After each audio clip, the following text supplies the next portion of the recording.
ሰላም ጋይስ እንደምን አላችሁ? አዶናይ ተመልሷል። እንግዲህ ሂል አድርገናል፣ ተሽሎናል፣ ሰውነታችን እየተመለሰ ይገኛል። ዛሬ ደግሞ ዲቻ ቦይስ ኢንቫይት አድርጋቸዋለሁ ወደ ቤት ማለት ነው።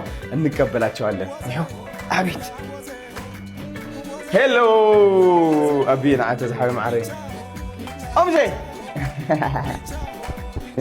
የኔ አባት ዌልካም ቱ አዶናይስ ሃውስ። ነፃነት ለምዶ ጆይን ያላረገቻችሁ ላይቭ ላይ ያዩዋት ነበር። ለምን አልመጣችም? ቀረጻ ቢዚ ሆና ኦኬ። ደህና ነሽ? ዌልካም ቱ ማይ ሃውስ። ምግብ ሲመጣ መጣችሁ እናንተ። እሺ አድገሻል በጣም የኔ አባት። ዲቻ ቦይስ የኔ አባት እንኳን በሰላም መጣችሁ ወደ ቤታችን።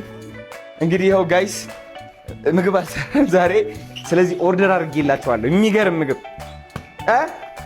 ማሙሼ ምንድን ነው የምትወደው አንተ ምግብ?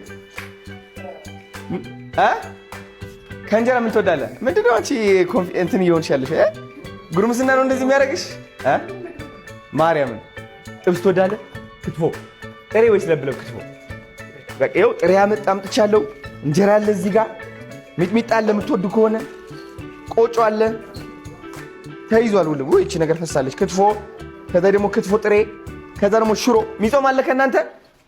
ጾሚ ማን ነው? ብሩኬ ጾም ያለሽ? ጾም አለ ተዝሽ? ምን አመለጥ? ተሳስተህ ነው? ምን ያባል ሳምንት ብሎ ተሳሳት። ይሄ ስህተት አይደለም፣ ምርጫ ነው ወንድም ማለት። ለአንድ ሳምንት እንዴት ሰዎች የኔ አባት